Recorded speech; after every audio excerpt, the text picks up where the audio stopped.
This is a Suboptimal podcast. Check out our suboptimal content at suboptimal.co.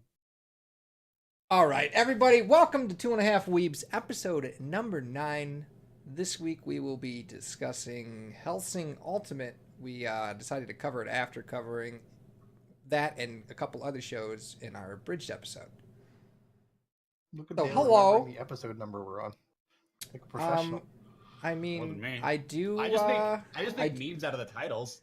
I do have them kept on my computer, and I check them every week as I upload them. So What are we, episode 9? on episode 9. Eventually, it will become harder, I'm sure. But like, we haven't even hit 10 yet, so it's still not difficult. But yeah, so hello, Comfy Copper. How are you, boyos, today? Greetings, gamers. Not bad. I just got finished playing some games with Rocket and Tsunami. I'm Oh yeah, tired playing as some hell. Anthem. You still playing that? Yep, I am. All right. Well, his PC hasn't been bricked from it, so Actually, there's actually an interesting thing. So like most people, I run Windows 10. I went through because whenever everybody probably realizes this, but Anthem is super hard on your CPU and GPU. God knows why. So I opened up my task manager to take a look to see what it was doing, and I went through my my background stuff, and I went and closed Cortana, and my CPU usage dropped from like 80% down to 37 running Oh. Anthem, which is You fancy? Yeah. a weird thing. I'm like, what the hell? But You should straight up, you should uninstall. I actually uninstalled Cortana and Microsoft Store from my PC at one point.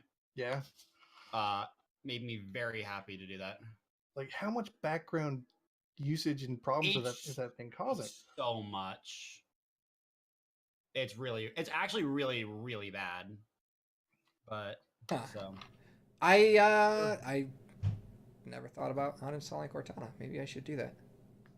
Or at least It's close it real- when you're playing certain games, because apparently it must have some conflict with Anthem. It's got to.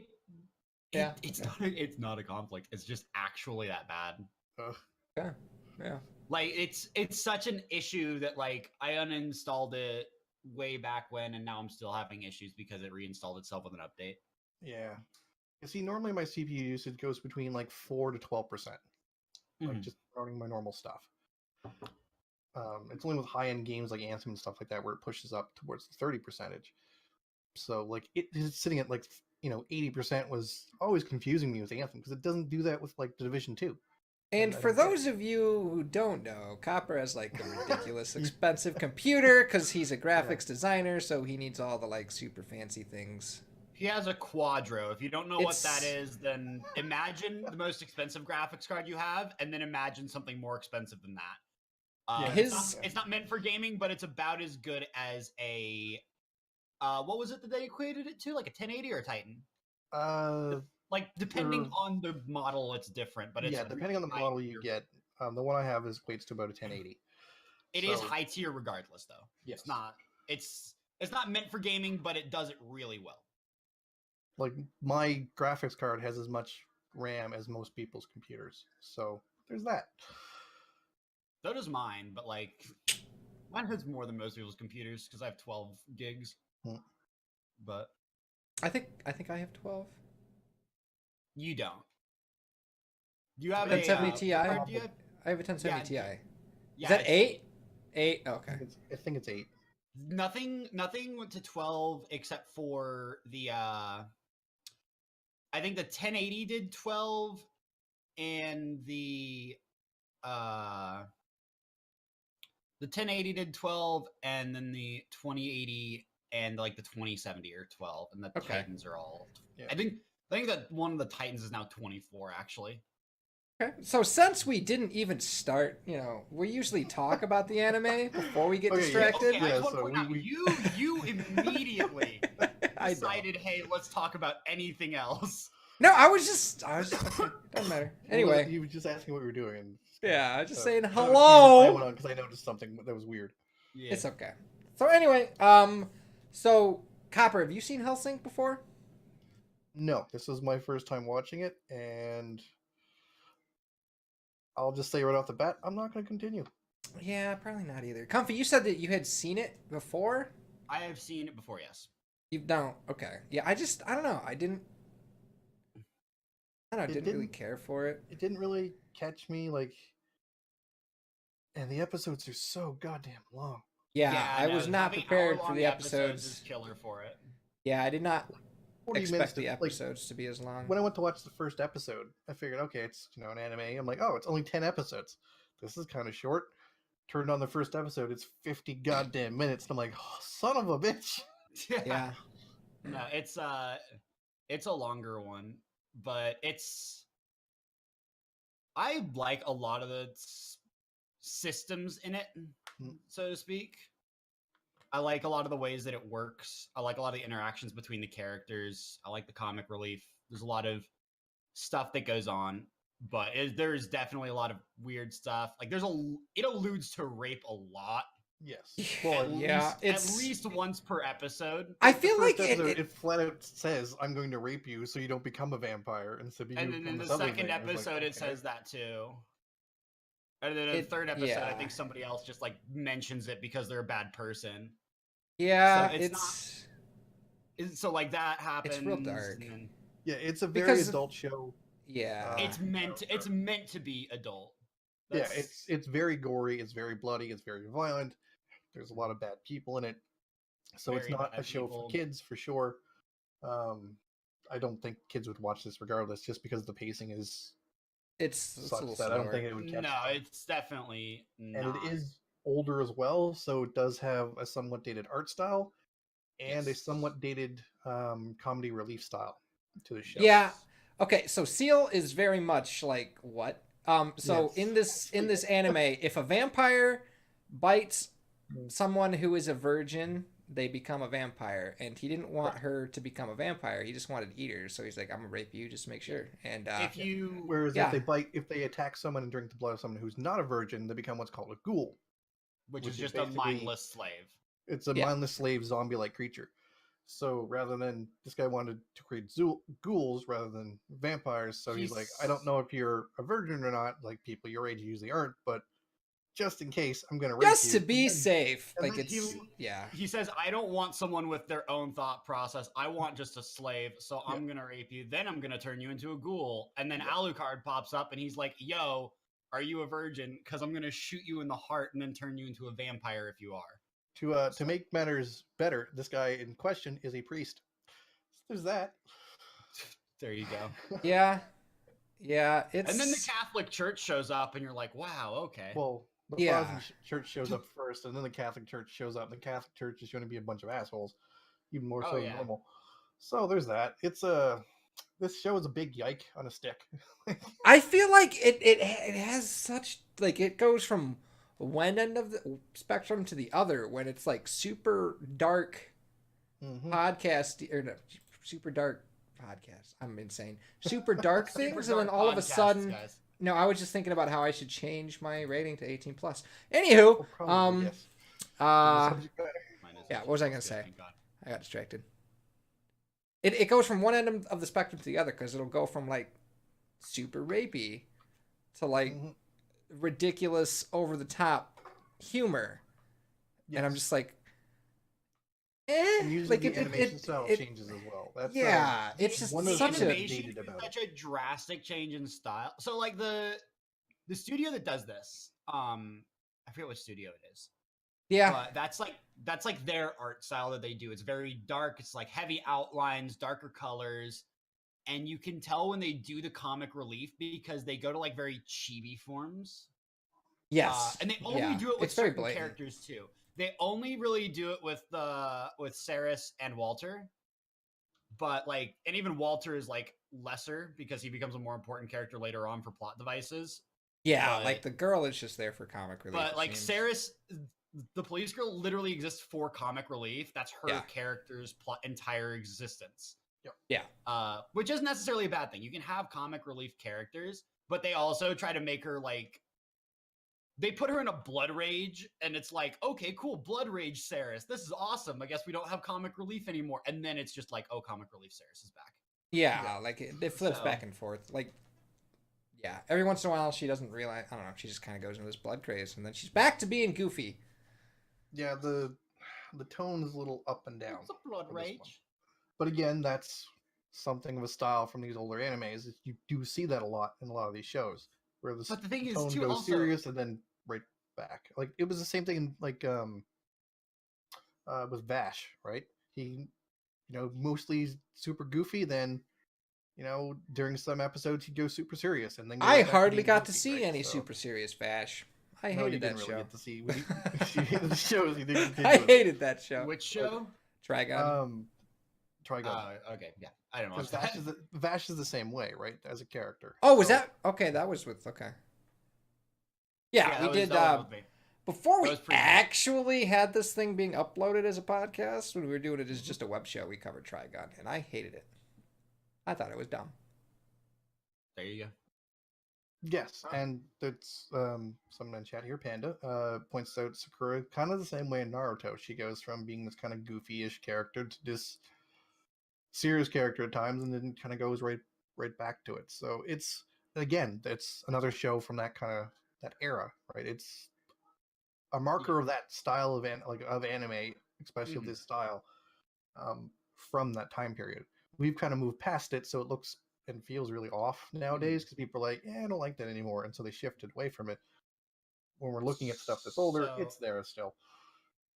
So if you like the style of like dark and adult, but the comic relief stuff is really weird. This studio actually released a new show a couple years ago called Drifters. It was really, really good. Yes. The concept of it was that it's basically that like war heroes from different times from our world are getting transported to this other world, not really a fantasy world, but just more like a medieval times world. There is like fantasy in it, but it's not like the forefront of it. The point is that like all these people are getting drawn together, and so it takes all these like Japanese like folklore characters. Yeah, they're all famous people of history. all that. The main character is one of the main characters is Nobunaga, who is a famous samurai. You have Like, them. You have what is it? Joan of Arc. You have Joan of Arc. Like It's people very like that. fate. It's very fate in that style. I don't know if that it ever comes out introduces and a lot of people. directly says it, but it alludes that one of the first people to come along and The first one was Hitler. is Hitler, yeah, and he like forms built an empire. Yeah. But it's a very good show. It's very interesting. It's the same art style. It's very bloody in the same way. And it feels the same in all of the darker scenes. It doesn't feel the same like in the scene in the museum from Hellsing where Ceres is going by with 1 million The tourists trying to stop people from fighting. Like I did laugh, but like it felt just feels so out of place. It doesn't really feel like it fits. Yeah. I also just to bring up the point of last week's episodes, the abridged series making a series better. You watched the abridged for this and thought that it would be a good show. Yes, yeah. The Abridged made this I don't know. I was just sure. interested in it. I don't know if I would. But I like think a lot of it, my personal dislike, comes from the datedness of the show. I totally get that. 100%. So I think that's a thing that now, if you are an anime fan and you enjoy things like some of the older shows like Trigon and stuff like that, and you haven't watched this and you don't mind darker shows, sure, go ahead and watch this. You'll probably love it. But if you've only seen, up-to-date stuff where stuff like this, or if you didn't like things like Trigon and stuff like that, or you don't like really dark animes, this is definitely going to be a pass for a lot of people in that regard. Absolutely it is. I like this show, despite itself. Okay. And that says a lot because I know I'm very aware of the problems the show has. Now, if they did a remake of this, another one. Yeah, because this is the remake. Another one that brought the show forward to modern anime, style stuff. I think the show would be great. Yeah, they would have to choose a tone and stick to it, but I think they could still work in the comedy beats and stuff like that. It just wouldn't be over the top like it is currently. Yeah, no, it's because this show is very over the top because you have scenes where like even in your super hardcore scenes, like when Luke Valentine and Alucard are facing off Like, it's super serious and they're fighting, and then all of a sudden Alucard just starts freaking out and just like, I'm better than you. And suddenly it doesn't become a serious fight anymore. It becomes somebody who's just depressed, and it becomes a funny moment instead. Yeah.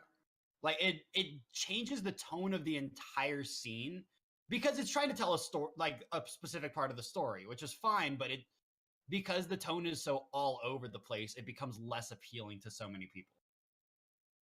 Which sucks, but like, that's the issue that you have with, I don't know who directed it, but just they couldn't find a consistent tone, and that ended up being probably the biggest downfall the show had. Yeah. So. And what can you do? It's a product of its time, right? That's what it is. So. Yeah. Exactly. And those Hellsing, then Hellsing Ultimate, and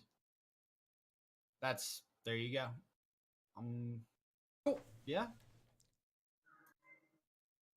Any other comments, questions, concerns? I don't think so. I mean, I think this was a pretty, despite the length of the show, I think this one's pretty cut and dry. Like, yeah, there's not a lot of. I want to point out. It. Last week was like supposed to be the short episode because it was abridged, and it was the long one. Yeah, no, the irony. I call it the irony.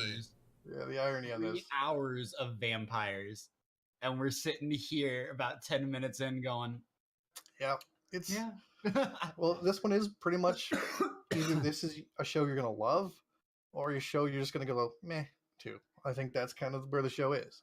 Yeah, I agree. I don't think most people would hate the show because it's still a decent show. The episodes are too long, and there's enough issues with each episode that I'm like, I don't want to keep going with this because it's something to slow.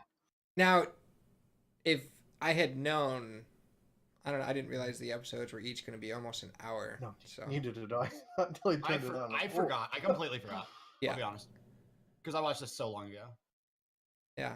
Okay. I do remember, just to put everybody at ease, the payoff at the end wasn't worth it. Oh.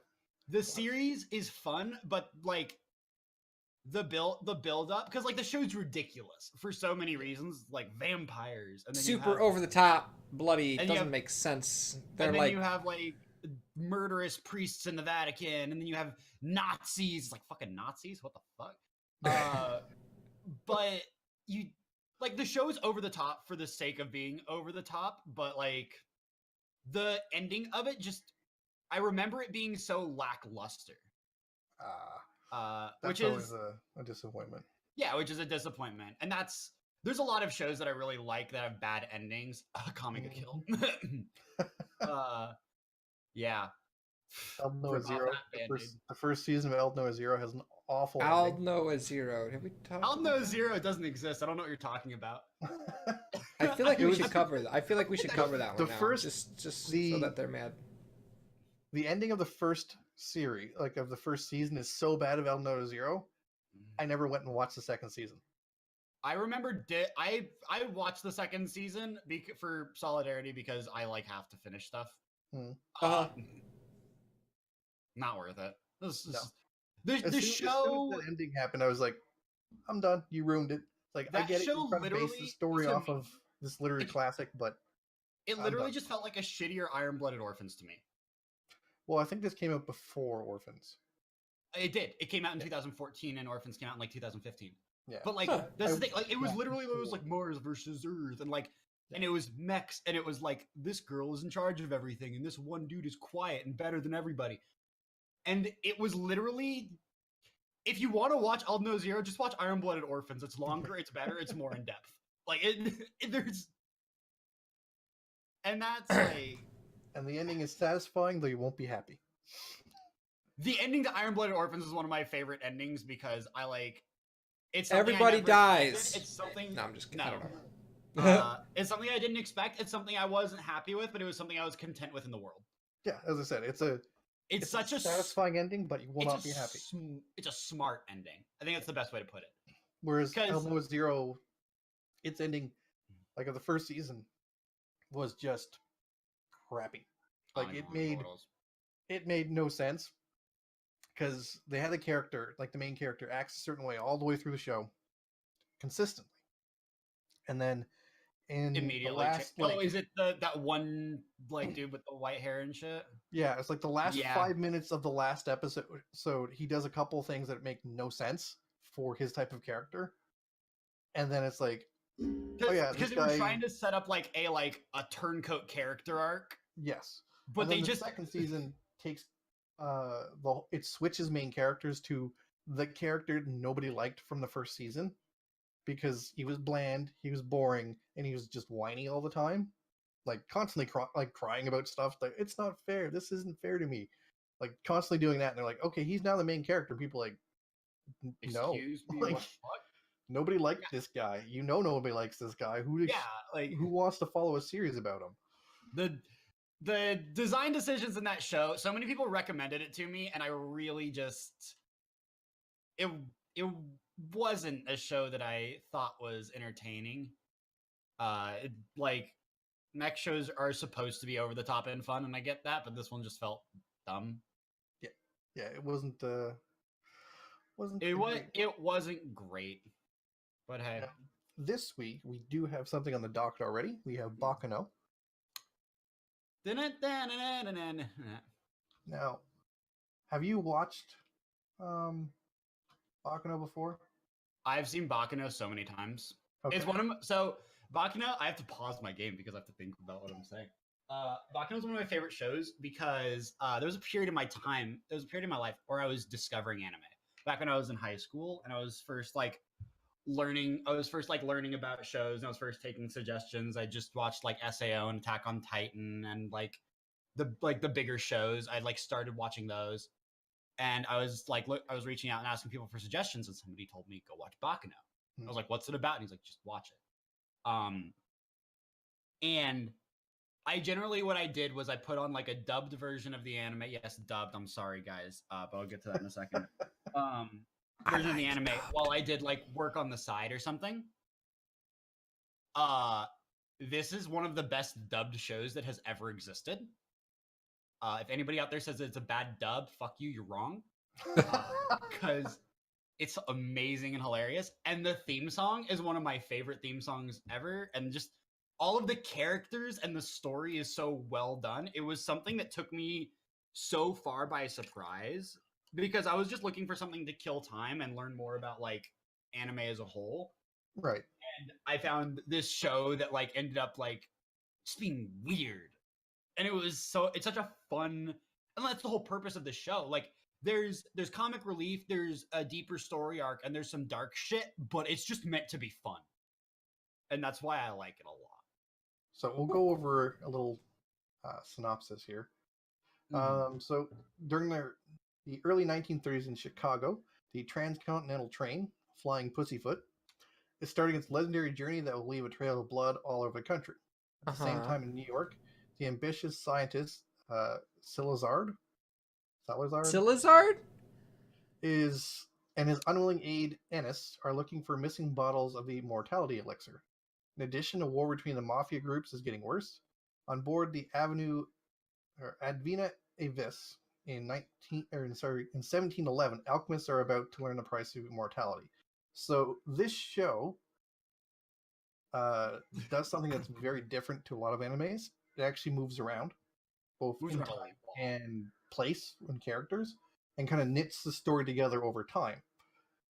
That sounds confusing, and I hate it. It's really not that confusing because there's movies that do this as well, right? Movies that show disconnected things, and then you learn as you go through. It pieces itself together. You're like, oh, this means this kind of thing. This show does that, but it's got a longer scale to it because it is a show rather than just 2-hour movie. I think the whole show is 16 episodes.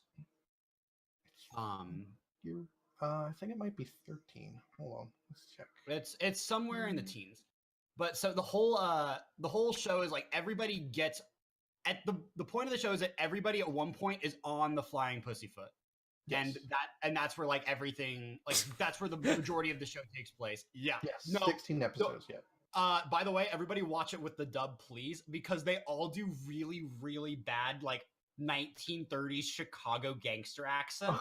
Oh yeah. Okay, good. Wait, how? And that's one of the reasons why it's so loved as the dub. You can look this up online. People actually love it because they're all just hey, you got a ticket to the flying pussyfoot jacuzzi? Like, it's the dumbest thing. By the way, a character's name is Jacuzzi, and it's whenever they talk to him, it's the best thing ever. And there's Because the dude only always walks up and says, hey, Sorry. Jacuzzi, how's it going? They all just sound like Joey Wheeler from Yu-Gi-Oh! Oh boy. So Except for like a couple of the psychopathic characters. So the show is very highly rated. So this will be an interesting thing. It's a really fun show. I like it a lot. And there's only 16 episodes, you said? There are 16 episodes, yes. Oh, okay. And this is a done show, I assume. It's completely done. It is okay. From one and done. That sounds like okay. All right. Makes me more interested because I don't have to commit a ton of time to watch it. Cool. Yeah, if you end up liking the show or just want to find out what happens and what goes on, it won't take you too long to finish it off. Because the episodes aren't, 50 goddamn minutes long. What show? Bacano. So yeah, that's what we're going to be watching next week. We already agreed on this the week before. Yes, we did.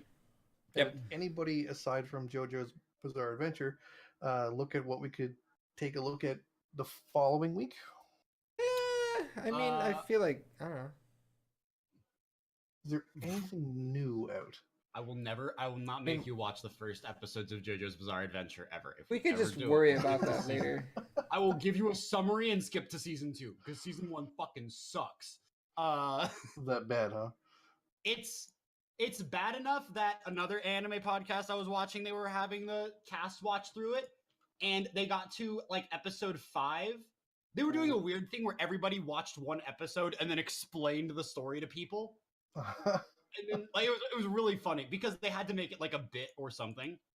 Hooray. So what they did was like if we were to do it, it would be like Copper watches the first episode, then we do a podcast and he explains the plot of the entire episode. Then I go watch the second episode without watching the first.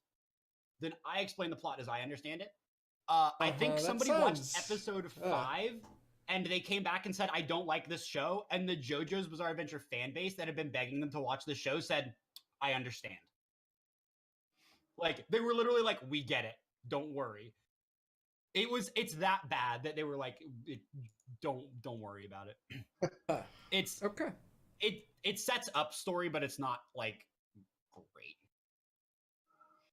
Okay, but yeah, so I feel like we could just worry about searching for some stuff. Like we usually do. Like we spent a while searching. We haven't really done a slice of life anime. We haven't. Okay, well we'll think about. I do want to make Dale uncomfortable, and I have the power to do so because I recommended it last week. Miss Kobayashi's Dragon Maid. All right, maybe it's a great show. It's just dumb and hilarious and cute and fun and heartwarming. Oh, if we're gonna hold on. Is this the one? Yes, Domestic Girlfriend. Oh, I've heard about this. All right, no, he'd hate this. He'd hate this. Okay, 1 second. I want to read the plot for it. Because God damn it. You guys suck. Why are you being rude? No. So this is a show that is that is airing right now. Yeah, it's a new show. I have a couple friends watching it. All right. Even I haven't watched it. So, and if Kofi hasn't seen it, it's a show nobody's seen, which is cool. Oh no, I know plenty of people who are watching this. I don't have time right now. Okay, so you ready for the plot? Okay. Natsuo is in love with his teacher, Hina. Attempting to forget his feeling towards her, Natsuo goes to a mixer with his classmates, where he meets an odd girl named Rui. In a strange turn of events, Rui asks Natsuo to sneak out with her and do her a favor. To his surprise, their destination is Rui's house, and her request is for him to have sex with her. There's no love behind the act, she just wants to learn. Thinking it might help him forget about Hina, Natsuo hesitantly agrees. After this unusual encounter, Natsuo now faces a problem. With his father remarrying, he ends up with a new pair of stepsisters. Unfortunately, he knows these two girls all too well. He soon finds out that his two new siblings are none other than Hina and Rui. Now, living with both the teacher he loves and the girl with whom he had his first time, Natsuo finds himself in an unexpected love triangle as he climbs ever closer towards adulthood. Come on, we have to do this. As you were reading that, did you see Dale's face? Oh, watch it because I was intently reading that. Oh, but I can no. only imagine. Like, I read the plot to that originally. I was like, okay. I was like, that's an anime plot. That's literally like, please, people. this is Yeah. an anime plot.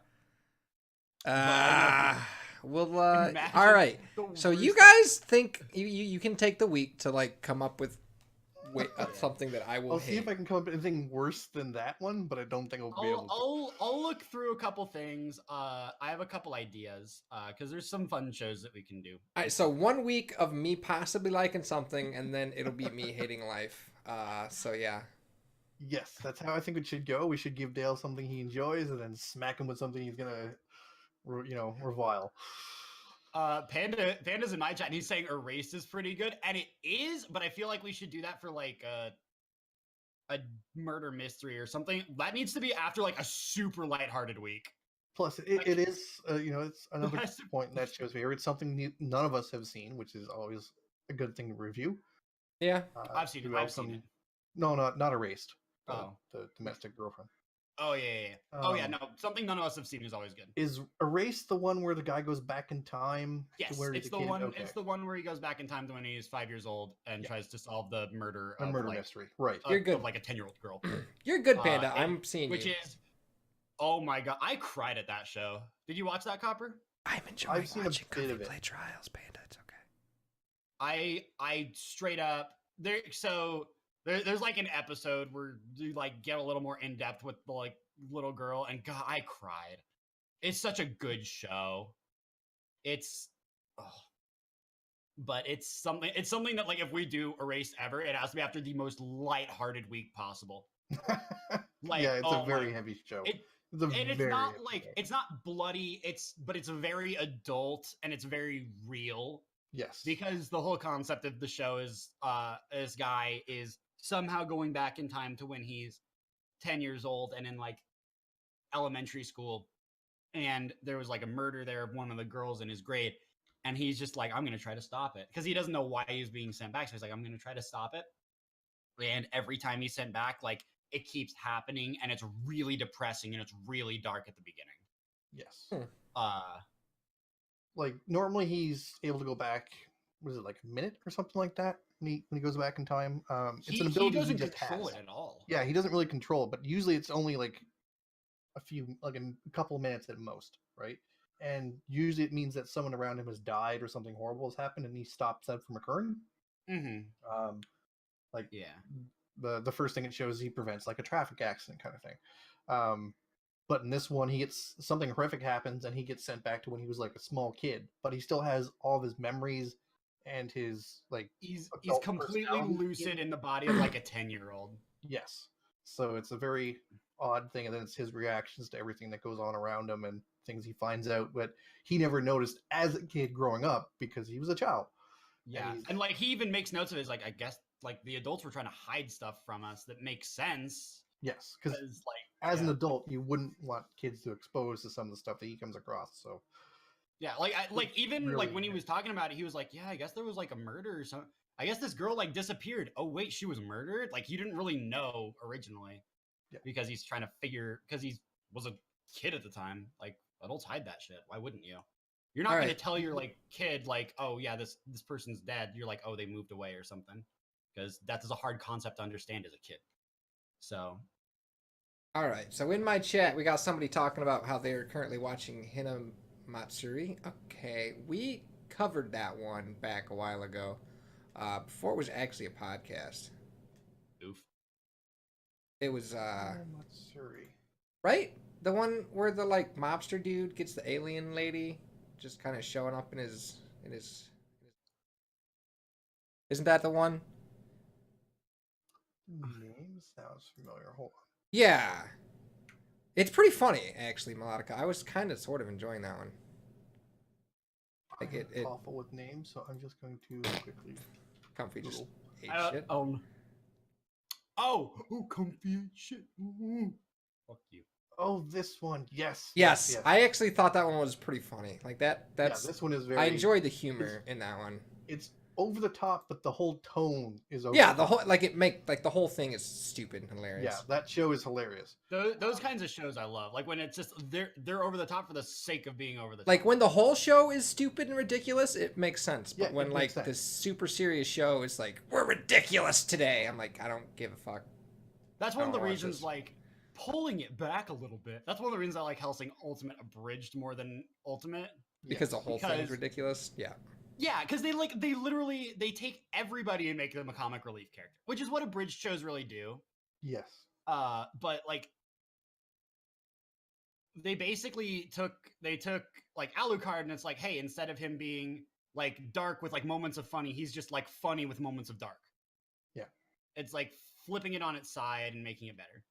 So, speaking of shows that are kind of over the top and very lighthearted, we have this one, Comfy, which I'm just going to post in the chat there. Pokemon. Okay, I see Crawling with Love and I'm not about it. It's actually a show that is kind of like a school based anime where there's some romance elements, but a lot of the characters involved are actually the elder gods in like human form. I think I might know about that actually. I think I might have heard of it. So the show gets very ridiculous. All right, so Gabriel, who was in my chat talking about Pokemon, Digimon's way better, bud. Get out of here. First season of Digimon was great. I watched it as a kid. Well, the only Hey, thing he's ever watched is Pokemon. Pokemon's fine. It's not a bad anime. Digimon is actually a better anime objectively just because it has character development. Well, the newest season they finally pushed character development on characters, which is nice. I mean, like even OG Digimon was like a little better than Pokemon. Like the newer stuff, they finally got around to making the do stuff. Like Ash had his first kiss. It looks like Brock got a girlfriend. No, garbage show. So Garbage show. apparently, the person that he might be in a get into a relationship with is the super thirsty female gym leader from newest Pokemon games, Sun and Moon, which is hilarious because it makes the most sense. What the fuck is this show? No, oh, you looked it up. Oh Okay. no, I'm scared to wonder right now. We'll find out next week. Okay, it's not bad. I'm just It's gonna not a read. bad I'm just gonna thing, read though. the line that got me. Okay. Just when everything seems to be lost, he is saved by a silver-haired girl named Miyaruko, and at this point, I'm in because I really like white hair on characters. Like I don't know why. It's his second favorite color. Who his second favorite? Yeah, pink is the main. Who claims to be the shape-shifting deity Nyarlathotep. Good luck. Nyarlathotep from horror author H.P. Lovecraft's Cthulhu mythos, sent by the Space Defense Agency to Earth. Yep. What? Yep. I agree. Maybe I have no idea. And also things like, was it Hathor? What a name. The King in Yellow show up. You have like Cthulhu show up, stuff like that. Like that does sound like a pretty funny show. There's a trap-like character in the show as well, which is great. I'm sure I've talked about it on the podcast before, but Copper, have you seen Love Tyrant? Love Tyrant. It's the Love Tyrant. It's the show about oh, this one. Yes, I know what show this is. Yeah, that one. Copper's like, oh, this. As soon as I see, like, I'm really bad with names for stuff. Yeah, no, I get that, especially because like a lot of them have like Japanese names. Yes, I'm horrible with English names too, even with people's names. What's my name? Say my name. Say my name, bitch. Your name is Red Nullis. That's right. Actually, it's Dale or something though. But yeah, no, like that one. Tate. There you go. Oh man, imagine if your name was Tate Vengeance. My name was Tate? Yeah. Oh god. I get what okay. Alright. Tater's gonna Tate. He could be Tate the Tate. He could be Tate the Tater. Yeah. I do actually know a guy named Tate though. That's why I say that. You date Tate? There you go. All right. I got an interested party. Whoop! I'm engaged, Panda. I'm sorry, buddy. I mean, well, it's Panda. It's I mean, he said he dates. not sure how interested Your name is Dale. is. I mean, cross-species relationships don't really work, Dale. Can't really date the Panda. But why though? Well, All right. So, illegal. yeah. Well. So anyway, I saw that season 2 of One Punch Man is going to exclusively be on Hulu. Ooh, On that's the rough. Twitters. That's rough. They've also switched animation companies. Huh. They did, yeah. Who are they now? Are they now Madhouse, or were they Madhouse before? They were Madhouse. It's now something that starts with a J. I know what the studio is. I don't know. I can't think of the name right now. JC Staff. Yeah, that's the one. Yeah. It's being made by JC Staff. So they were Madhouse, which is a good animation studio. Madhouse is doing My Hero right now, aren't they? I think so. I think they're doing My Hero Academia. I believe. I could be wrong. But that's my that's my fake anime knowledge, is that's the studio making it. I did actually watch. These guys are known for quite a number of things. I mean, they Madhouse produce or JC? JC. They've done Slayers, Revolutionary Girl, Utina, Data Live, Certain Scientific Railgun. I have Data Live on my Clover. watch list. They're also the people who do Food Wars. Yeah, that's what they do. That's what they do. I'm just waiting for you guys to demand that we watch that one time. Food Wars? Yeah, I don't want. Actually, a really good show. Yeah, it is a very good show. No meme. Like it's a show that shows you like the weird porn shit to get you interested. Like it's so it so doesn't exist later on in the episodes though. Like even when they're like trying out food and stuff, like they don't get naked nearly as much. No, right. It's like it becomes much more like plot driven. Yes. Yeah, it's a very plot driven show, and not plot in the term of normal anime plot. Not like plot backstory plot, like story plot. Like actual story plot, not giant. Are you praising the sun right now? Because I'm a fan. I am actually. Yeah, that's what my emote is. Love it. Okay. Just fuck.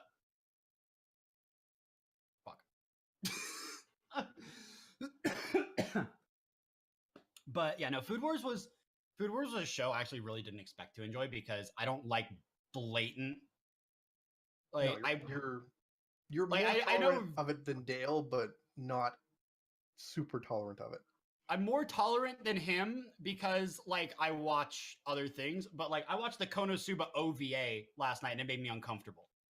Like I love Konosuba. I've talked about it a lot. It's one of, if not my favorite show. The OVA had a lot of really, really dangly titties, and I was not about it. So wait, isn't that one that we did? Yes, yeah, it is. It's the one with there's like, the witch that can only cast an explosion spell once a day. Oh yeah. Okay. So did you watch the original OVA or like the second OVA? I think I watched Seal. I watched the one where he gets the choker. Okay. I'm gonna watch Food both Wars of these just to see. Because like, so what it is, so the plot of the OVA is that main character's name that I can't think of right now. What's an OVA? Original video animation. So usually when like a one-off episode. Yeah, so when shows are released like DVD, or if it's a movie comes out to DVD or something like that, they'd produce an OVA. Sometimes like it gets bundled with the series. It's like an extra episode kind of thing. Yeah. There's OVAs. And usually they're standalone stories from the main story.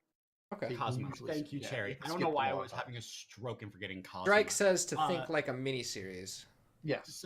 So the plot of the OVA for Konosuba is Kazuma puts on a like choker in Wiz's shop that it tightens and then kills you unless you grant yourself your own wish.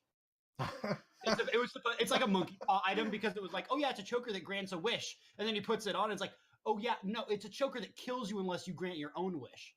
And Cosmo, being the guy that he is, literally just makes all of the girls that are with him, which are Darkness, Aqua, Megamine, Union, and yeah, that's all of them. He makes all of them just do really dumb shit.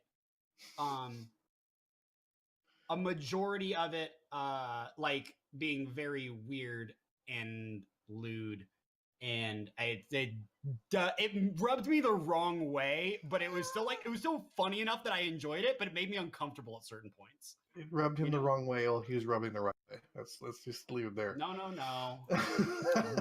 No. Seven Deadly Sins didn't over. Yeah, Seven Deadly Sins did a second sin that was second season. I'm an idiot. I'm bad at words. Why do I podcast? I think we're all bad at words. I don't understand why we do it. They did 4 episodes of the second season. It's actually one of the reasons I haven't watched the second season of that show yet, is because I don't want to deal with watching that. I've been told I don't have to, but I feel like I'll be missing content if I don't. Yeah, because the whole second season is out. So. That's good to know, Malaka. Yeah. I mean, you finally get to meet the last sins that we haven't met yet, which is the Leo sin, which is cool because I quite like him. What sin is he? He is the sin of pride. That makes a lot of sense. For Leo, yeah.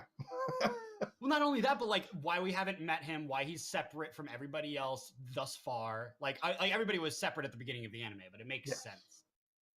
I've seen his artwork when I look at the like Netflix page. Yeah. So it's not like I don't know that he exists. He's got an interesting story to him. Then again, you learn a bit about a couple other people as well, and their history and where they actually come from. So. I've been told by a lot of people that the second season is really, really good, and I need to watch it, but it's just something I haven't. Seven Deadly Sins? That's one of those Netflix original ones too. Okay. It is. What's that one about?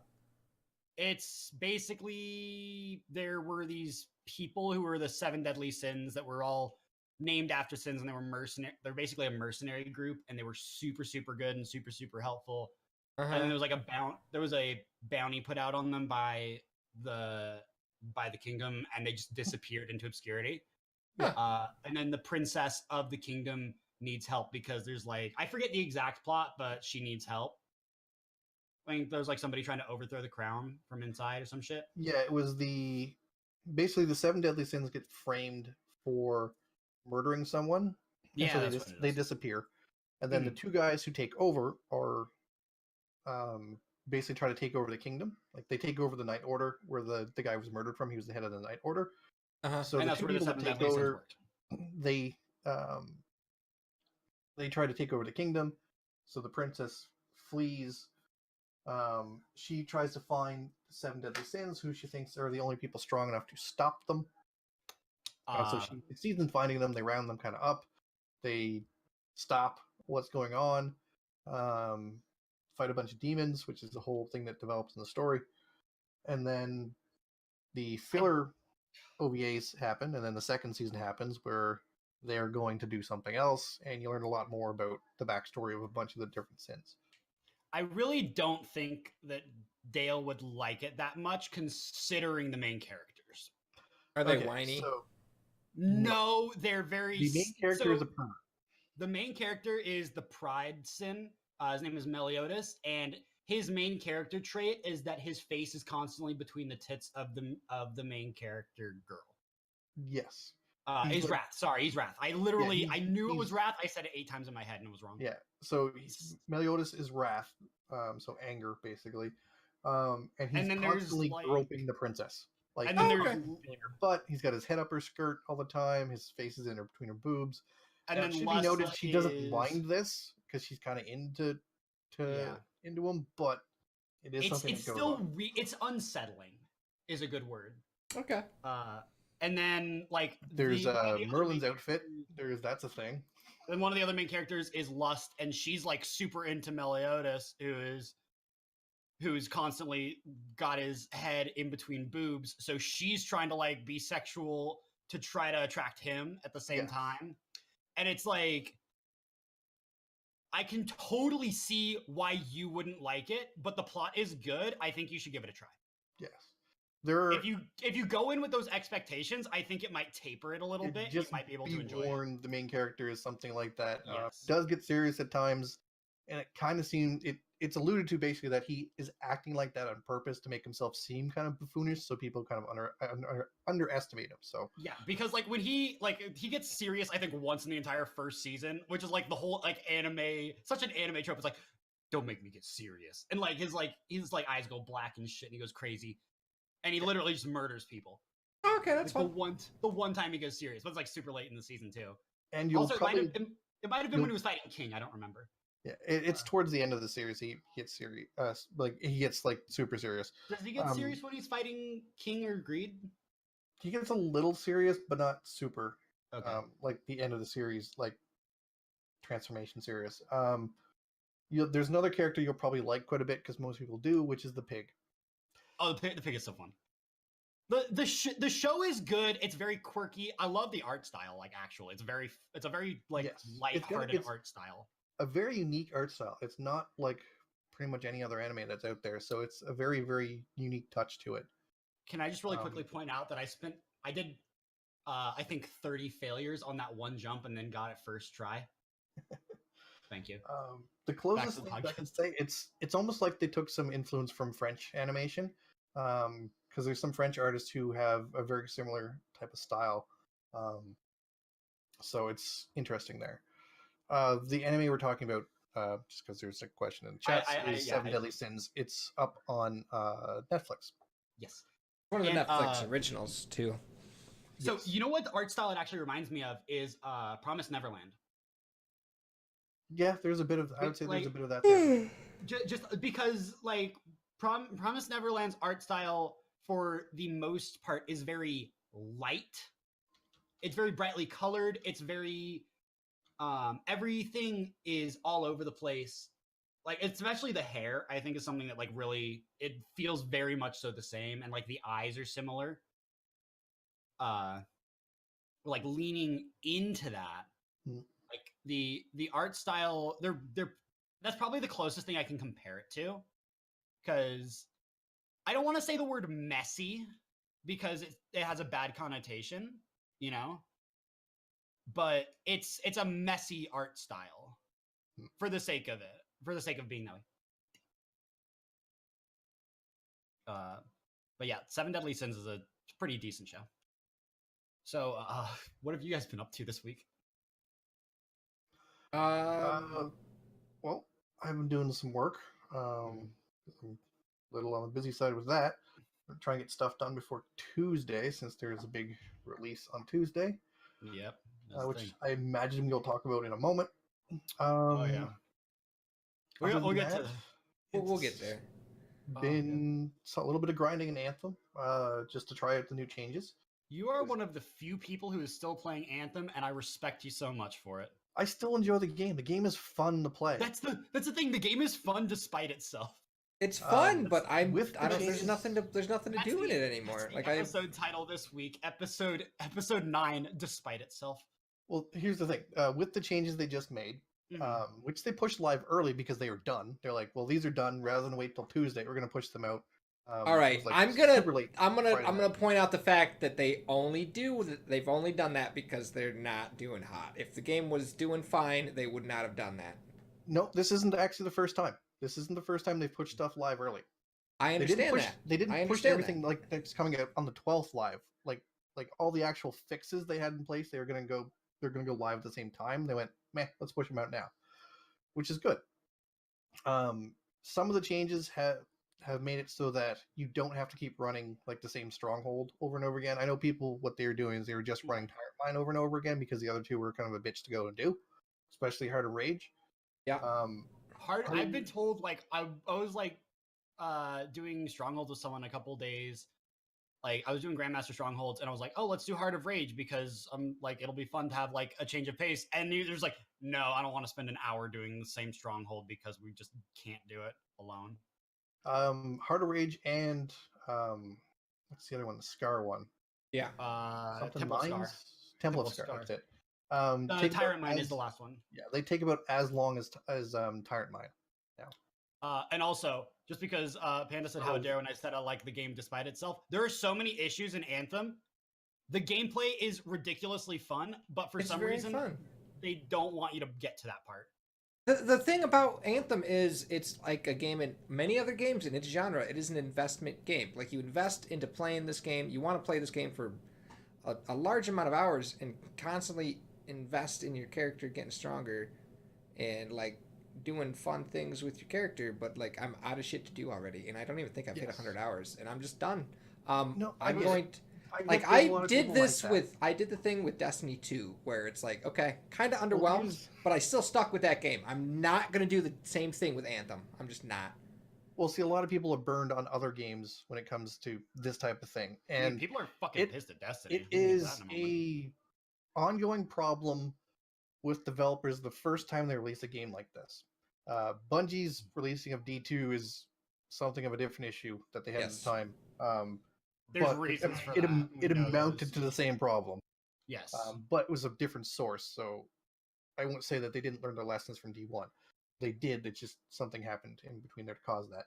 Like Division 2 is shaping up from everything I've seen for like the end game and stuff like that. They've learned their lesson, and it's the second game they've put out of this type, so they're not doing it again. Yes. Anthem is the first of this type of game BioWare has ever done, Mhm. so I kind of expected some issues, and I expected it was probably going to launch early before everything was in the game in terms of content wanting to go and do and yeah. grind. It's kind of an expected thing. The only company where they've launched something where I went and looked at it and played it and went, they should have known better was Diablo. Because Diablo 3 was like this, had the same problems as D2 and Anthem and Division 1 when it launched, and it was the third fucking game from them. And the other two were great, and they it's dropped the ball in the Blizzard. third. Let's, And like, it's Blizzard. Let's point this So- out. This is Blizzard. This is a company that used to be known as the company that if you bought a game from them, it was quality no matter what it was. Yeah, so Not anymore. Blizzard has fallen from grace and is now a garbage dump. But you know, that's what happens. So that was the only game of this sort where I was sorely disappointed because I expected more. Anthem? Yes. You expect more out of Anthem? No, for Diablo Diablo. 3. Diablo Okay. 3. I expected more out of Diablo 3 when it first launched. Now, Diablo that 3 said, has been fixed a lot. they have fixed Diablo 3. It's great now. There's lots to grind. There's lots to do because they've added to the game over time. And I expect the same thing will happen with Anthem. So I'm willing to give it time. I've just been playing it lately because I don't have a super much else to play right now, and I wanted to try out what the changes were. Yeah. And the changes are good. Like they buffed all of the master gear and legendary gear stuff. Like my character is now like 668 power level, Mhm. so I feel way more powerful. Oh, I way heard that more there was a beefy, massive power buff which with is all of that. which is great. There was, the changes to Titans, so Titans aren't a pain in the dick to kill now. Like the lesser ones are always have weak spots open and stuff like that. Oh, really? That's insanely good. Yeah, it's great, right? Because they're supposed to be lesser difficult enemies. They're still beefy and they can still kill you, but it's now easy to deal damage to them. And the changes to things like the Heart of Rage, like they've massively reduced the Monitor's health pool. He's still a boss. It still takes him a time to kill him, but you're not fighting the Monitor himself for like 40 minutes, right? Now it's not as a one round kill like you do in the Tyrant mine. Like we nuked Yeah, him. because that's the easy one. Yeah, quote that unquote. one, like he literally came out, landed, and we nuked him. He died. Which Like, was it hilarious. didn't even take a minute. So it's even faster now if you have a couple people who know what they're doing. Like it's insane. But the changes are very nice. They added a few more masterworks in as well. Oh, really? Because they shifted something. So before, the only masterwork components you could get were components specific for your javelin. All of the universal components weren't masterworked. Now they are. So those are actually available in the game. They That's don't good. give a giant health buff like the other ones do, but they give very interesting other buffs. Like I have one called, I think it's called Emergency Power, where it gives a 30% increase to my ultimate, which is insane because your ultimates now do a shit ton of damage more than they did before. In addition, it's masterwork perk is that if you're ever dropped into critical damage, your Mhm. ultimate instantly refills, and you can then pop that and get all your health back and use your ult. And that's a universal one? That's a universal one. It can go on anything. That's broken for Interceptor, dude. So that one's really cool, but it has a cooldown of 2 minutes. So it only happens once every 2 minutes. That's balanced. So, yes. I love it. Yeah, and as I said, it doesn't give a giant boost to health and armor. Right? It gives a smaller boost, which is fine. So there's a bunch of those in the game now as well. Mm-hmm. So they are fixing things. They are adding things. I'm willing to give it time, especially since with the Division 2 coming out on Tuesday, for those of us who have the earlier version coming out, Anthem's got time, right? It's got time to add the stuff. So, and I think people who have the game, who aren't, completely burnt, who are just waiting for more stuff to do, they'll go and probably play something like this. You'll have people going back and doing some of the Destiny stuff, though there's people angry about that as well. Oh man, I want to talk about why people are and then irate. and then there'll be new stuff out. They'll come back and play it, which is fine. I still feel like it's shitty that Anthem didn't have enough at launch, though. Lynn, it is, and I think it launched too early. And I think it was basically EA said, "You've reached the end of your allotted time for development. The game is going out." Is what I'm thinking has happened. That's EA. We can almost guarantee it's EA saying EA good enough, over. push it before Division. Yeah, but I am not going to actively follow Anthem updates and watch it as closely as I did with Destiny 2, because with Destiny, I knew, I have already invested in Destiny. Well, yeah, you already had a giant history with Destiny. So, I spent how long just waiting and keeping to play Destiny 2 while I upgraded it, and I'm just not willing to do it with Anthem. I'm not doing it with a second game right now. So, I'll check back whenever they do big updates. When they add stuff. April is when you're going to want to check back anyways. We'll see. Because that's when Cataclysms are coming in. So if those are good, it'll bring a lot of people back. If those are good, I'll play the game again. If not, it'll probably be unfortunate, but I won't be playing Anthem. It just means you'll probably wait until they're 1.8 like Division had, right? Yeah. Dude, if they need to do that and they do it and they pull it off, absolutely. Again, Anthem is a unique game. It's very fun. But there's just a lot of problems with it right now. Yes, and they are working on them. So I will give them the benefit of the doubt. I think BioWare is going to fix this. I trust BioWare. I don't trust EA. You also got to keep in mind, if it falls under, do you really think EA is going to keep investing in it? No. Yeah. I think EA said that they're investing 10 years into it. The game has been in development for 8 years. I don't think that EA as a company has patience anymore. I don't know if EA has patience. But that said, it depends, right? As long as it's not in the red, I think EA would see it as a property worth keeping around, as long as there's enough of a hardcore audience. But that's the problem, is if they don't have that audience, and if they can't build that because of their game not being good enough. Now, they probably have a year to build the audience. I'm probably thinking the same thing. So they probably have everything's probably planned out for a full year, I would say, on their end. It hasn't been announced, of course, because they wouldn't do that, but everything's probably planned out for a full year, because that's usually what you can expect from a new launch game like this for live service, to at least have 1 year of stuff planned out and paid for. It's what Battlefield and Call of Duty drop. Right. So there's no point not pushing it out, because this stuff's already usually done or in so far in development, it's not worth taking the loss, right? To not try to finish it and to get some benefit back from it. So I think they've got a year, and I think within that year, given how reactive they are, like BioWare as a developer are, and for this game, especially since they have nothing else on their plate really, that's out there currently. Oh man, give us another Mass Effect game. Give us a Mass Effect game that's not in drama. Yeah, well, the studio that made that one's gone. So I think it'll be better. I think they've got the time to do it. So after that, we'll see, right? I mean, Destiny was rocky at the beginning. Division 1 was rocky at the beginning. So, and both those are great games now. And Division 2 looks to be really good. So yeah, if Division 2 is bad, I might actually cry, and I won't know what to do. I don't think it's gonna be. They've announced what their end game is like, and I have been paying attention. The story, after you unlock the whole map, and you reach max level when the end game starts, a new faction comes in, and it's almost like playing kind of like a new game plus, which is cool, and it adds more complexity to the maps as well, which is nice. Apparently, you can switch between the different specialties as well. Right on the if you fly. want Yeah, to. I really love the time with the Which is beta. cool. I'm hoping the beta. I just everything about the beta screamed this is what you liked but better, and I'm just like, okay, cool, I like it. And the world levels, they go up to 5 different world levels, which is nice.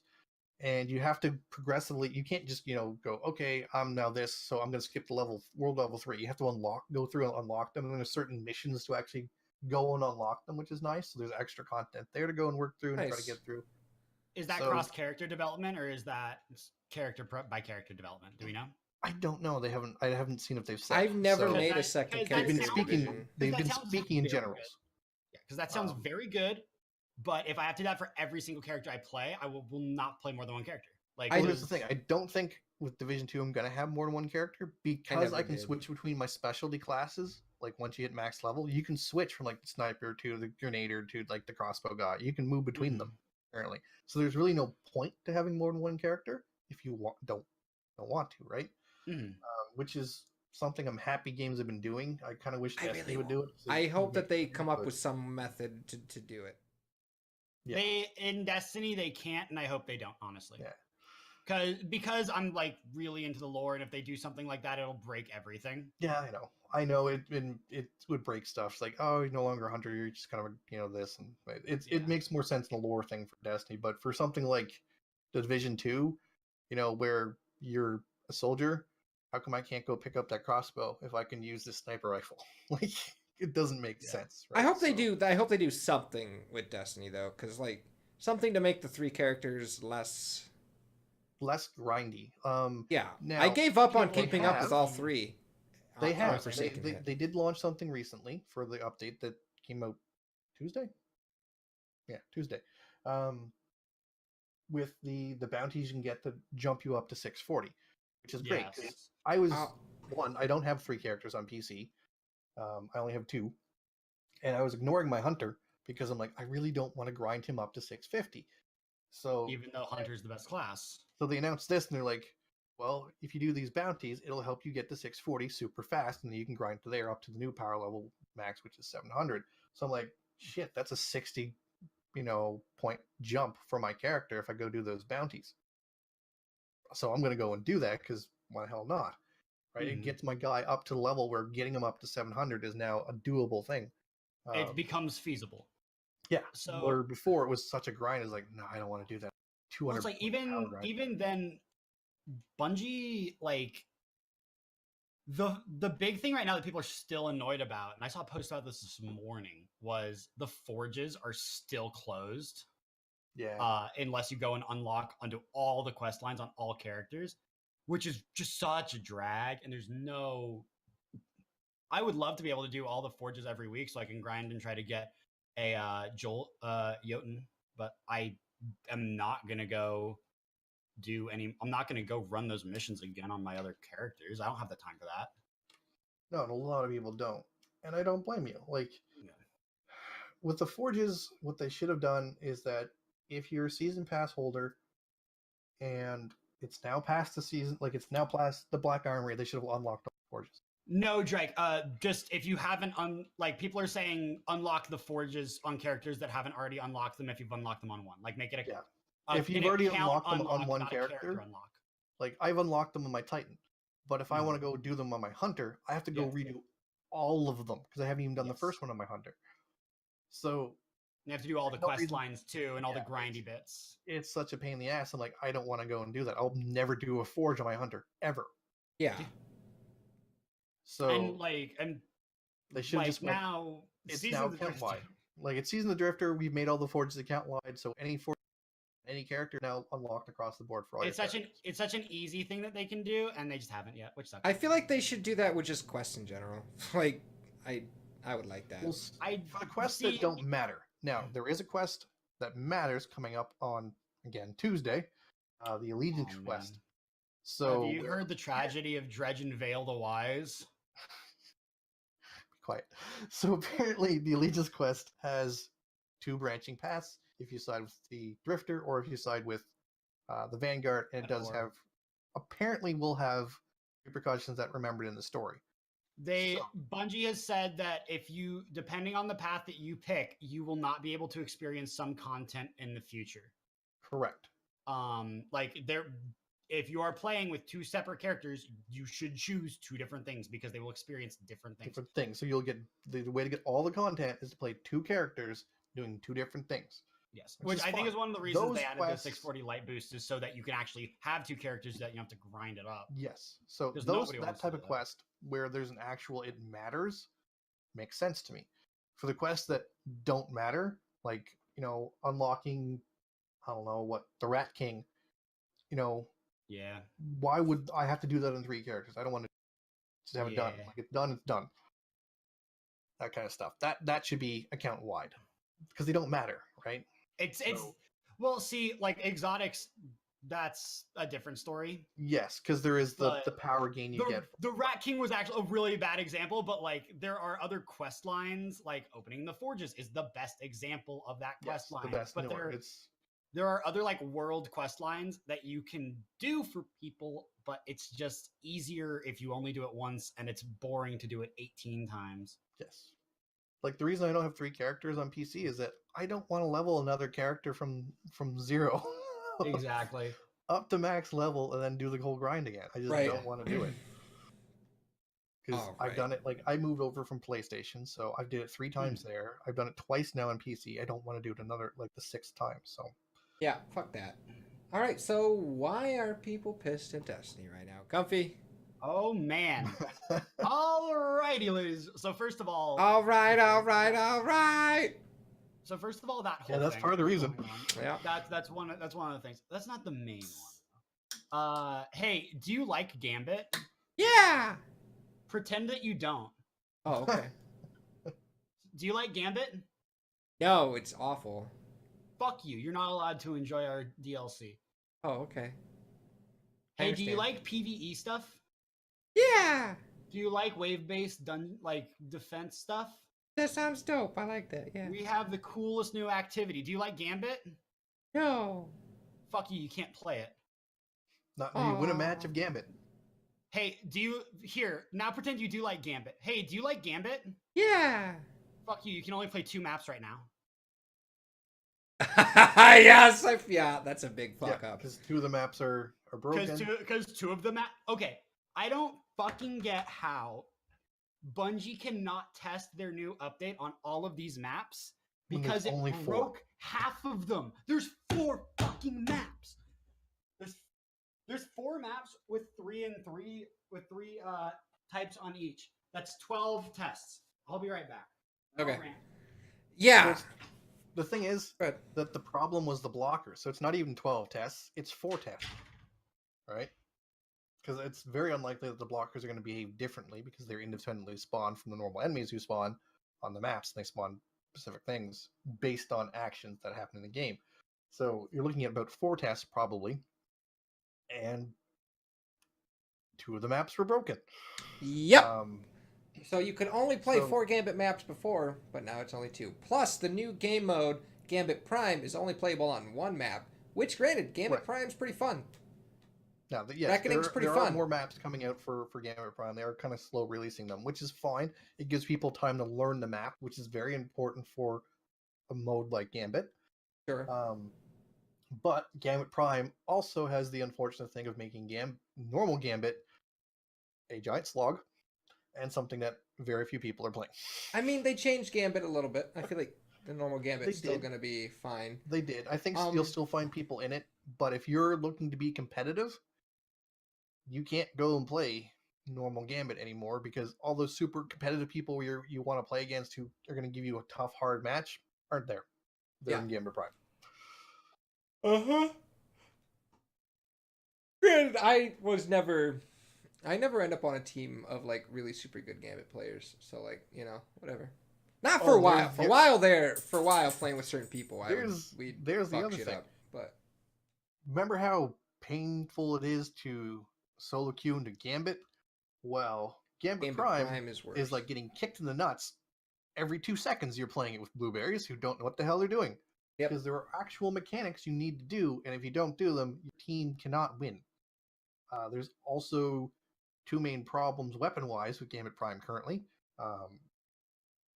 In the terms of the boss disappears, which is not supposed to be something that happens. They supposedly made it so that you have to go through different phases to be able to kill the boss, so the other team can catch up in case they're super far behind.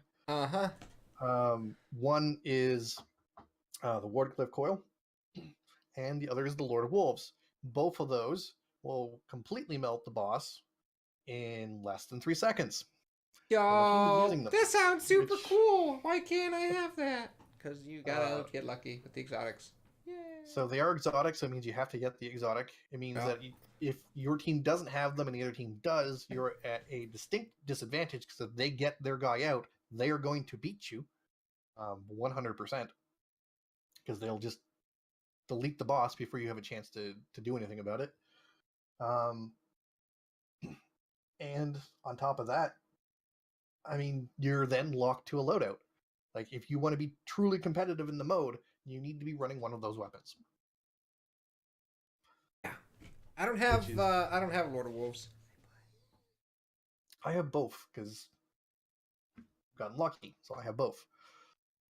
But I don't like the Lord of Wolves, and the Wardcliff is okay, but it's, I'm not really super into using it. It's not a fun weapon to me. Yeah, not really either. I mean, it does a bunch of damage, but sure. So there's issues. The fact that, there's no... And the PvE stuff they added, which is the Reckoning. Yeah. The Reckoning is really cool. Level 1 is very cool. Reckoning's fun. Is neat. Level 2 looks super, super cool. Level 3 of the Reckoning, from what we've seen from the triumphs that are in the game, looks to be extremely interesting in the terms of what you're going to have to do to beat it. Mm-hmm. Yeah, Bungie has stated that it's end game content. Yes. Super hardcore, and you're gonna fight a likeness of Oryx, which we don't know what it's gonna look like, but yep. Or how that's gonna work. Probably gonna look like Savathun. And the interesting thing is that it is not 3-man locked; it's actually 4 people, which is cool. Yeah. So something I wish they do a little more of to give us a little more choice, and it is 100% matchmaking in it, which is a new thing from Bungie. My big issue with it is that you have to play Gambit Prime. There's still no matchmaking for Nightfall, Bungie. God damn it! All right. Yeah, that's the hilarious thing. They put matchmaking in this, and they didn't fucking put it on for the Nightfall. So here's the thing. Here's the reasoning for that right now. It's because of Nightfall cards. Yeah. Bring back OG Nightfall. Bring back hard Nightfall, where you have to. Then you could possibly have 3 people active with a card, right? Which is you could have, if you load in with 3 people who all have no 2 people are gonna have the same card, unless everybody goes on Reddit or some shows here's your top tier Nightfall card for the week. Yeah. And I don't know anybody who's ever done that, and I don't even know if Reddit has a post like that ever. They don't. The only time they recommend stuff like that on Reddit is when something is broken and you're trying to get over the points super easy. Exactly. And it's nobody's gonna have the same 2 cards, and you can't really do that. The only option there would be to go, if you want to play with a Nightfall card, you need a pre-made group, or do it solo. And if you want to do matchmaking, it would disable your Nightfall card, which I don't think would be a super hard thing for them to do. But the problem is then it's not Nightfall anymore, because it's just a strike. Literally no modifiers without a Nightfall card. Well, they'd have to put in random modifiers for match-made ones. Then that's what they should do. They should remove Nightfall cards. I think that Nightfall challenge cards are the dumbest thing in existence. I think they're fine as long as you're in a group that wants to go and do them. I think you should have the option to do random runs. I liked how it used to be, where it's each week things were just randomized. These are your modifiers for the week. Go have fun. Here's why it sucks. And if anybody disagrees, feel free to comment and let me know why I'm wrong. In Destiny 1... That is not how physics works.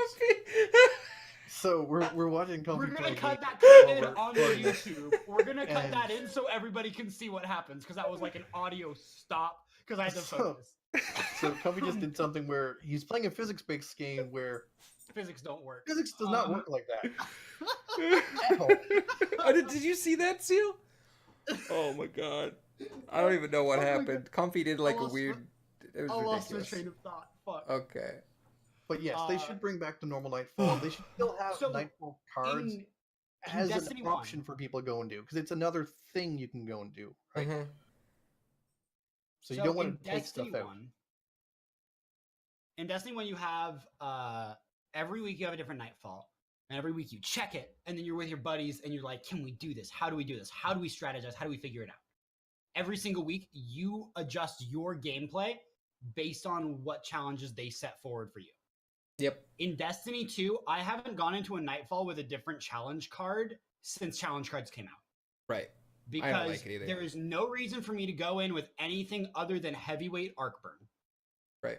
Or heavyweight solar, depending on the day. Yeah. Like, every single time, there is no reason for me to adjust it, and there's no reward for challenging myself. There's a reward for getting 100k, but I can do that easily anyways. I can do that easily with setting myself with a bunch of perks that help me, and then 2 that hurt me. And it's such a dumb system because of that. Just the idea that I can manipulate it to my will. That's why I don't do Nightfalls anymore. There's no reason to. It doesn't feel rewarding. It doesn't feel challenging. It feels like I'm just playing it based on how I wanted to suck my own dick. It doesn't feel hard. And I want them to bring back old Nightfall. Well, see, right now I'm having an issue just wanting to go and play Destiny 2, right? Because Yeah. new stuff. I came love out. Destiny, but I I'm want to kind go of and do like, the Reckoning. But the main prize for doing the Reckoning Is Gambit Prime armor. Is the new Gambit Prime armor, and I'd like to care get to- the armor because Gambit Prime is fun, and playing with buds is a great time. But it comes in 3 different levels based on the level of Reckoning you're doing: 1, 2, or 3. Why the fuck should I spend time and resources, mostly, doing 1 or 2 when I'm going to need those resources to go and do 3? Why not just save them when 3 comes out? I mean, yeah, I don't really have care any about the interest. Like, I achievement. like Gambit Prime. I think it's fun, but I don't see myself playing it enough to give a fuck about getting an armor set specifically for it. Like, now, the concept of the armor, where it gives you special bonuses based on doing a certain thing, is great. Armor set bonuses are wonderful, and I'm so glad they're exploring this. But I want more of them, and I want them to matter for the normal activity stuff I do. I want an armor set bonus for normal PvP. I'd like one for Iron Banner. I'd like one for PvE content, like multiple versions of different PvE content ones, like Right. ones for raids, ones that help me in strike, stuff like that. Give me stuff to chase. Make them strike specific loot. Make them Nightfall loot. Make them raid loot. Like, give me something to do that. Make a couple sets that are just kind of, good overall for PvE content. But so I no matter also what I'm in, I can don't- wear this set and still have a bonus. I also don't want there to be so many to the point where my inventory is constantly cluttered. Look at Division. I don't. Look at the first Division. Look at how cluttered your inventory can get. I know, but I don't. My vault is empty, so I don't care. I have no reason to store anything in my vault. Because why? For the first year of D2, it didn't matter. I could keep one of every gun, and okay, I'm good to go. Now, I can go print stuff off if I really want to get it back, which I don't care about. Especially for things like exotics and stuff like that. I don't have to keep them around. Print. Yeah, it'll have random rolls and shit like that, but I don't care. Like, give me a reason to keep stuff in my vault. We have all this vault space. People keep crying about adding more vault space. Armor being meaningful. This is a way for armor to be meaningful. Hey, And you know how you're else going to they carry can a make lot armor around. meaningful? Make it like Destiny 1 where it actually affects your abilities and shit. Yeah. Instead of just dicking you around and saying, "Oh yeah, warlocks can restore their health faster, Titans are stronger, and hunters are fucked." Like, come on, guys. Plus, if anybody can tell me mobility does anything in Destiny 2, you're a liar and a cheat. Plus, if they have armor set bonuses, right? Especially if there's one where you only hit. Division had armor set bonuses. Like, Yes. especially where these ones are working, you only hit the very highest tier. You have like all of them on. Well, in D2, like, you're pretty much always wearing an exotic of something. So give me a reason to wear a full set rather than an exotic, right? Right, It doesn't there have you to go. be a weird, strange perk like an exotic would give you, but something that is interesting, like a reduced grenade cooldown, a reduced melee cooldown, something like that would be fine because I have to wear 5 things to get it, but it's still not an exotic where I could get a perk like an exotic, but you have a lesser tier based on an armor bonus from something else. Mhm. So I think it's interesting territory. I really hope they continue to explore it. I think they probably will because this is new. So I think Gambit Prime is kind of the testing ground for this stuff, which is what I'm hoping it is. But right now, I don't have a ton of reason to go and play D2 until Reckoning 3 comes out, which is going to suck because I know I need to level my characters up for that level of content. Yeah, at But this point, I'm just kind of waiting until like the Thorn comes out and all that. yes, I'm waiting for run all of it to be Thorn. out. Besides, I'm I'm going to be gonna run the spending a Thorn. bunch of time in Division 2. Yeah, and that's the other thing. Division 2 comes out on the same day that the Thorn quest and the Allegiance quest starts. Yeah. So I'm like, well, I can do those, do a little bit of content, and then go. I need to download Division 2 before I forget. I need to do that. Wait, weren't you supposed to do that the other day? I forgot. I bought it, but I didn't download it. Like I have it. Ah. I own it now. I just need to download it. We I need used fucking- Epic Store code Brosufficient. Should have used Epic Store code the_comfy_gamer. I didn't know you had one. I'm sorry. You know what super annoys me is the fact that there's no way to buy the game for somebody else. Oh yeah, no, we discussed this. And you're not the only person that discussed it with it too. Man, Steam's so great though, You right? can't gift Because this game Steam to somebody. actually can It's do You, really that. weird. you cannot. There's literally no way to. Like Uplay doesn't allow it, which is weird. Because you can buy stuff from the website. It wouldn't be that's not a difficult thing to put into for the website, right? No, it's not. It's And- really not hard to build that system. I think Like, even like for- Xbox has it now. For like a launcher, sure, I can understand implementing on the launcher might be difficult, but their website not as bad. Yeah. And Epic Store, which is brand new, doesn't have the ability, which is really strange. It does need to have more. And that's something they really need to be able to do is to give Yeah. people games, right? Like it's a very strange thing because I know it's something that it's used all the time on Steam, so it's a very Yeah. odd feature to leave out. I Oh, have well. games in my inventory still that I just don't have because I'll send them to somebody. Yeah. Like at some point. But like, there's no reason that they don't have it already. All right. I'm I am super excited for Tuesday because we do have a lot of stuff to do. We got Yeah. Thorn, we've got Legion's Quest, and even bigger thing for me is Division 2. I can't wait to actually get in there and Yep. start going through because If I play anything besides Division 2 for like 2 weeks, I'm gonna be disappointed. Like, no lie. I will hope be have surprised. I Division think it's going 2. to take that long to go through because Yeah. it looks like the story is going to be long.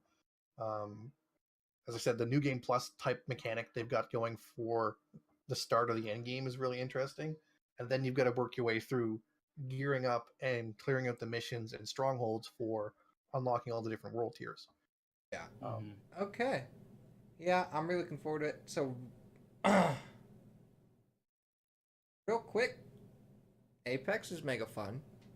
I feel like there Yeah. was something kind of cool that happened in Oh the yeah, Apex we should probably bit. mention that. So so Yeah. last night sub op we ran our first tournament for Apex. We did an Apex Legends competition. It was very fun. I got a lot of people in on it. We ended up having 10 teams. And man, I was supposed to finish it, count it up, and then go get some work done and go to sleep. You might know. Two of these things happened. Oh man, a couple of these things happened. So this is dumb because of the way that it's set. Like so, basically, we finished it and I started counting stuff up, and we were like, "Cool, we have numbers, we have a winner, yay!" And then there was another team that was like, "Hey, we don't have our scores in yet. We'll send them to you later." I was like, "Cool," and we'll see. And like the winning team was like 100 above the next team, so we were like, "Whatever, I don't care." Yeah, you're not going to beat them. And then then that team sent me their numbers about an hour after the tournament ended. We were like, oh wow, you guys came in second place. You're only like 19 points behind the winning team. I'm like, wow, that's super cool. Hey, we didn't get all of our points but like because we didn't screenshot everything, we have 2 extra games that you need to check out. Here's the VOD form. So then I had to manually watch 40 minutes of gameplay, manually counting kills because they didn't have the stats for them. Yeah, I wouldn't have done that. I would have been like, yo, it's your responsibility. But good on you for doing it. Just so you guys know, if I ever put together a thing like that, do the work yourself. I think a rule you're going to have to put in for future tournaments, whether for Apex or for others. Don't worry, I know. Is to go, here's your time block to get your results in. If they're not in this time, they don't count. Yeah. That team had been screwed over a couple times, though, for no reason, though. Yeah. Which is why I was like being a little more lenient. And so I had to watch that, and then we checked it, and then it was like, wait, one of the scores that you sent was a duplicate, and you're missing another one. And we had to watch another VOD, and then that team ended up winning by 5 points. Ah, nice. And the big thing too was like the original winning team was on PS4. Yes. And everybody was like, it's console, it's different. The new winning team was on PC. So it was a different. It was different altogether, but it was also really noteworthy. Dale's team did not come last. Fuck you! God damn it! Despite their name, they didn't come last. We didn't actually have pretty high teams. up there. Yeah, we had 120 points. Yep, I think I still got. Comfy still says I got carried, but it's fine. 43. 43. Yeah, I believe 43 is the lowest. No, it was 29. Yeah, pretty sure. Something like that, yeah. There's a couple sub 100 scores. Yeah. Quite a few of them, actually. Which I was surprised by. So there's the reason being, I have the sheet up right here. I can let me pull it up. Boop. Boop. Yeah. So you have 43 is the lowest score, 44 is the next, and that team had to leave early because they had a really busy day beforehand and they were just exhausted and didn't have the energy for it. Yeah. This team also had to leave early, the team with 52, because they had to go take care of some real life stuff, which is not fun. It is not. But you know what? If we discount those 2 teams and this one that's just far underneath, then last place goes to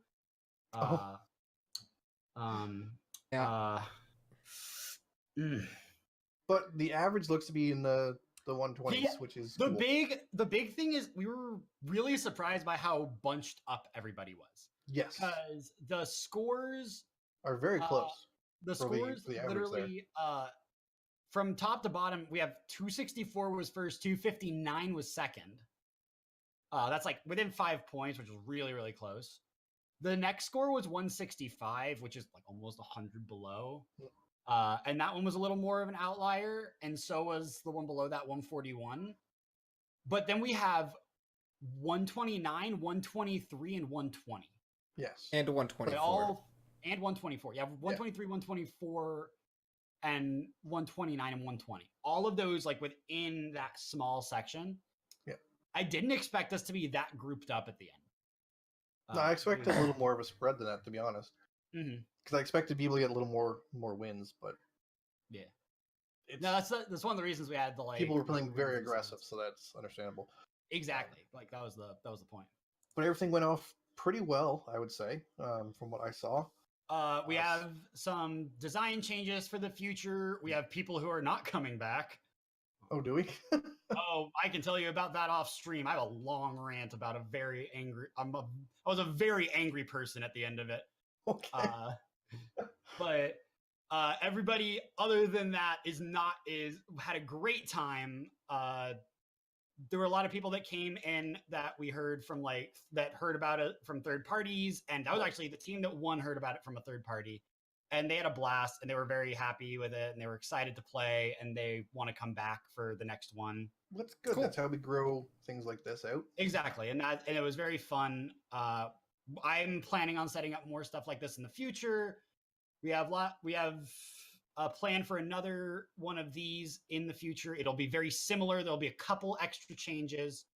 One of the things that we've talked about was like changing the winning score, like the win points to be +10, but then giving you 5 for second place, so that if you play through the whole thing, you don't get completely demotivated by a second place. Right.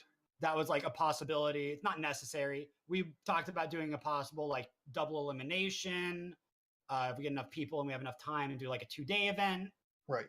The big thing is like we want to have a prize or something for whoever ends up being the victor, which is, Right. we are broke as hell, so it's Yes. not happening anytime soon. And we can expand this in other games as well, which is something I'd like to see. Absolutely. Like I said it yesterday a couple times, like for Suboptimal, I'm pretty much just going to head events because I really enjoyed planning this and setting it up and running it and helping people out and answering questions and just being there. We could also... I'm going to try to set up more stuff in the future as much as I can. We could also set up some kind of PvE thing where there's like, we all play games where you farm shit. So we could be like, yo, if you get... Yes. If only we were like hunting for something in a game, like we could do it in a game like what games did Gearbox make? We could do it in Battleborn? Are we gonna do a Battleborn competition? Yeah, that's it. No, I was, obviously.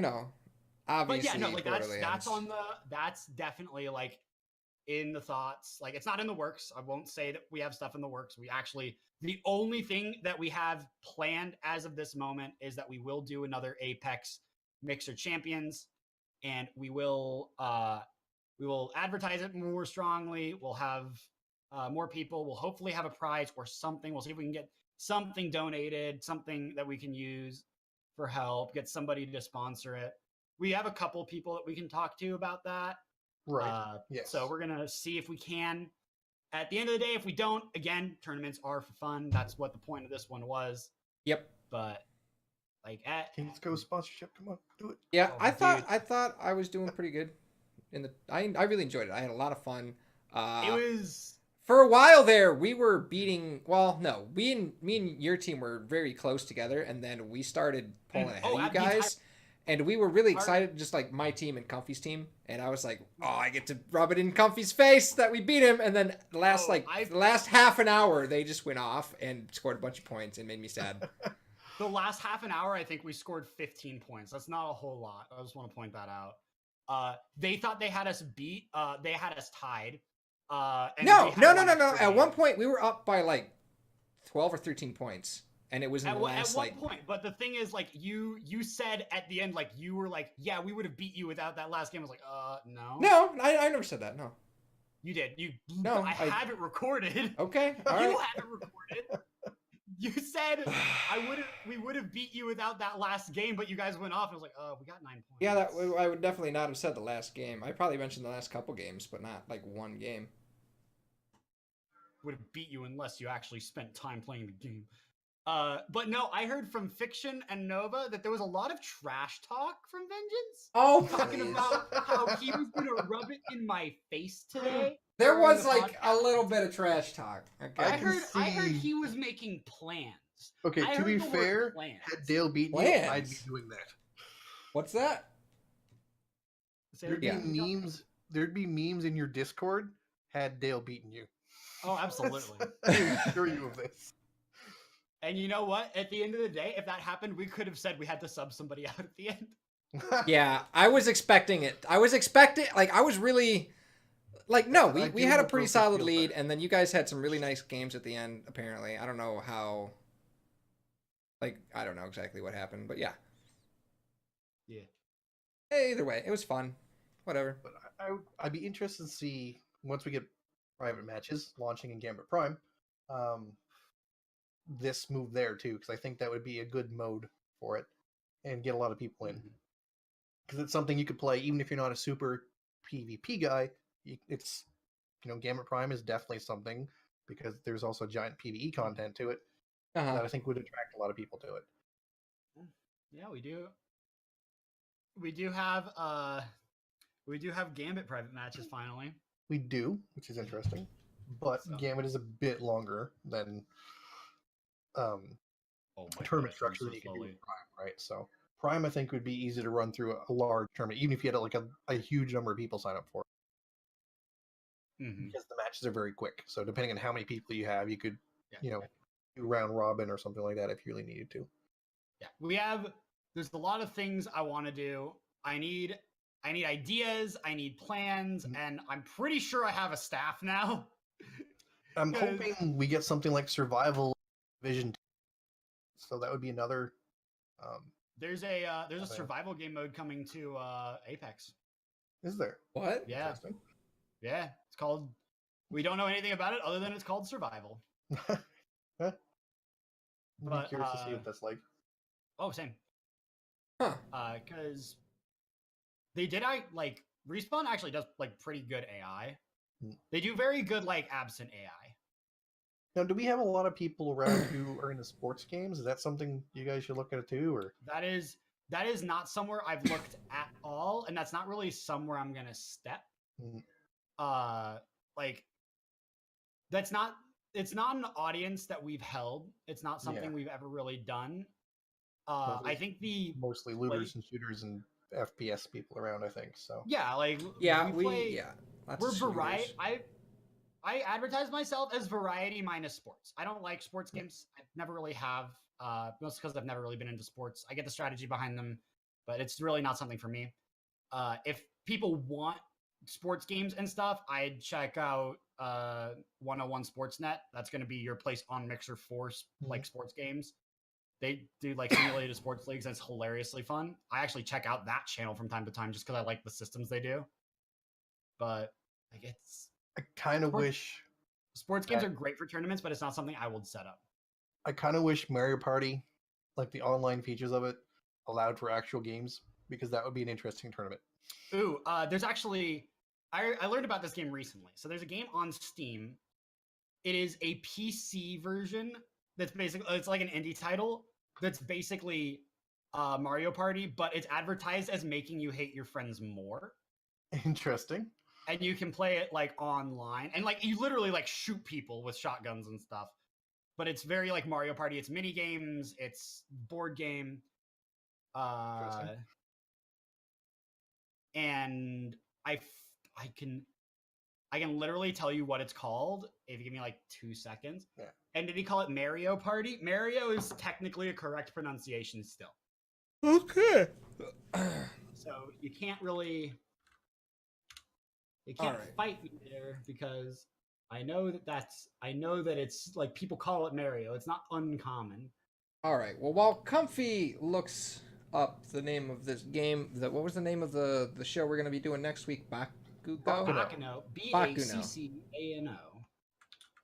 For anybody who wants to, look the show up. It does have an exclamation point at the end as well, in case you're looking for it. How do you spell that again? Baccano should be the spelling. The game is called Pummel Party. I am not sure if it's available where it's at. So let's take a quick look, just so it's a little easier for people to find. So I'm just going to Did you say BACC? Yep. Yeah. Okay. Okay, here we go. All right.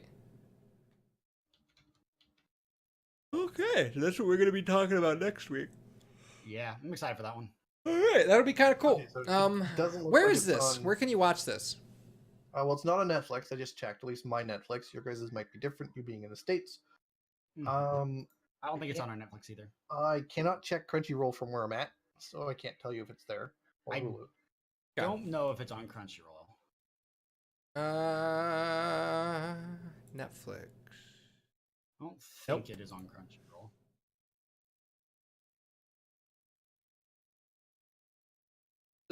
Maybe.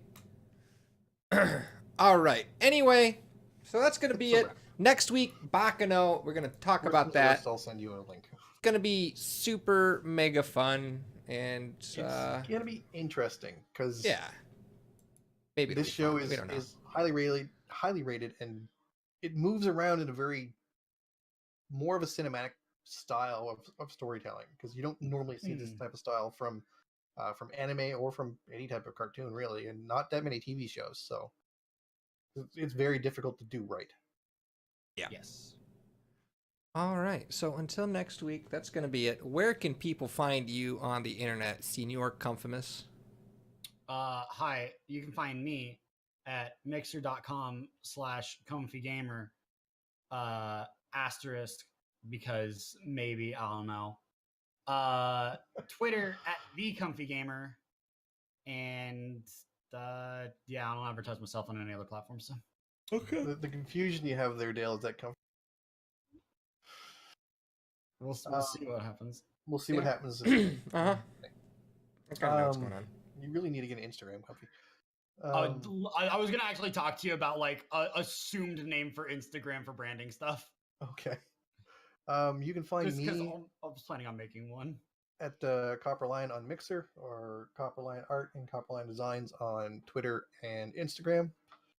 And if you're looking for work for design stuff, be it some motion graphic stuff, or just graphic design or logos, that type of thing, just hit me up anytime.